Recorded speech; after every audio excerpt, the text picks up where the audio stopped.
In this activity, we have a few of our methods that are going to be throwing exceptions. In the programming class that's a prerequisite to this course, it's expected that you've already seen exceptions and how they work. But you likely haven't seen them done in C++. So I'm going to go over what exceptions look like in C++. So I'm going to do that with the push method. And the push method adds items to the stack. And that works just fine right up until when the stack is full. And then as soon as it's full, we no longer want to add items to the stack. So when that happens, when it gets full and somebody tries to push another item, we're going to throw an exception to let them know that we're not going to do that, right? We're not going to add it.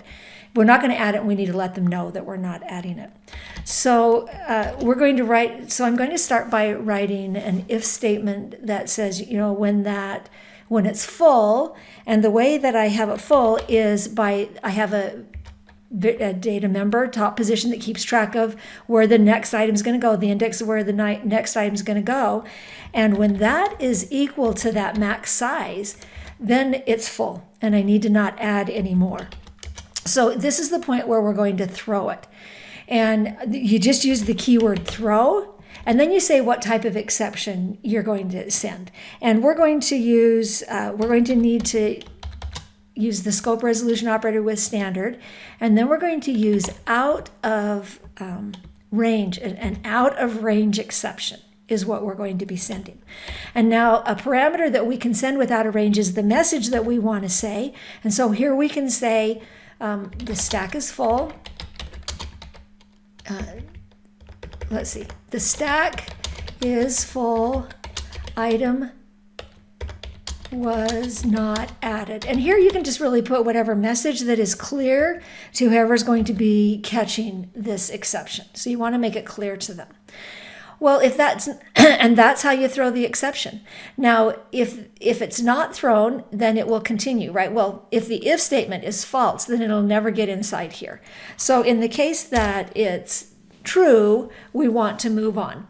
Now we could do an else here, but since when it's true, it's going to throw it and we're going to leave. So we'll leave this function. So it will never get to here when that's true. So now I can just simply say, well, if this is false, it'll skip down here and we can just simply put this item in the stack. So we can just get our stack and we can add an item. Where do we add it? We add it at the top position.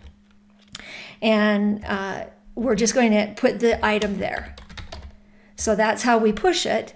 And then we want to change top position, right? We want to increment it. So we're going to use it and then increment it. And I'm just going to do that with the + operator so that we use the top position and then we increment it. And there we have our push method. And that's what it looks like when you throw an exception.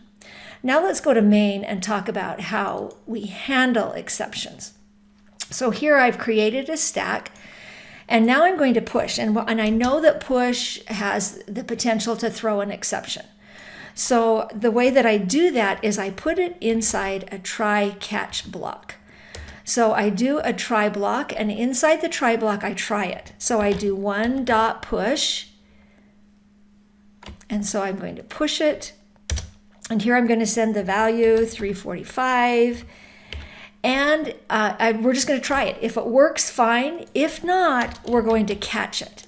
And there's the catch to handle what if it doesn't, if there's a problem, right? If an exception is thrown, then it'll move to the catch. And here we're going to be catching an out of range exception, and we can give it it's going to be a parameter so we can have access to it. And if we catch an exception, what do we want to do? Well, let's go ahead and see out what that message is. So let's just print it out. And the way we can do that is with e.what.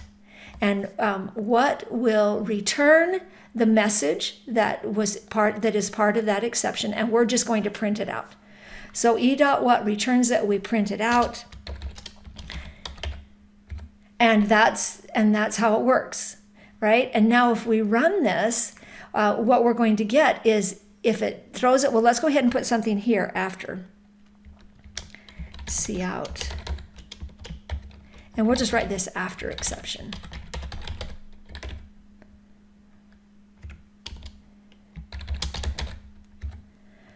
All right, so let's go ahead and run it and see what we come up with.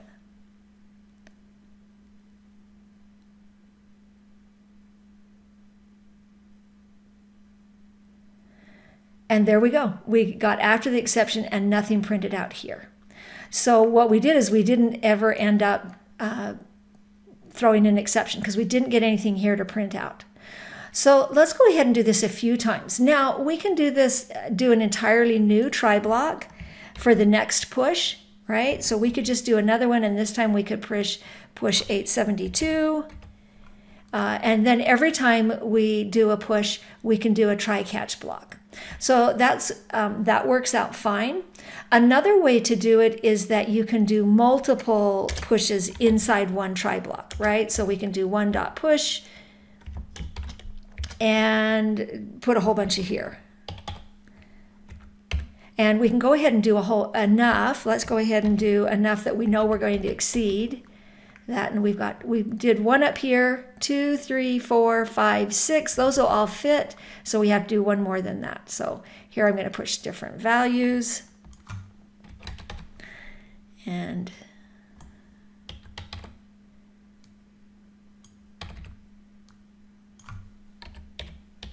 okay, and there, so I've pushed a bunch of them. Let's see what happens. So we run it.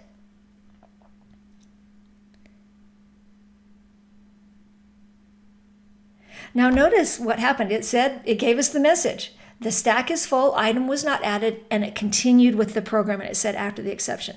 This is the real advantage of exceptions, is that you can handle them and you can say, oh, here's an exception, we can learn about it, but then we can continue with the program. If you don't do a try catch, and let's go ahead and do that. Let's comment this out. Oops. I'll comment out the try catch, comment out the try part. And so here I've commented out the try catch and I just pushed, right? Because you can, there's no rule that says you have to have a try catch block. And so what happens if you don't catch an exception? Let's run that and see what happens.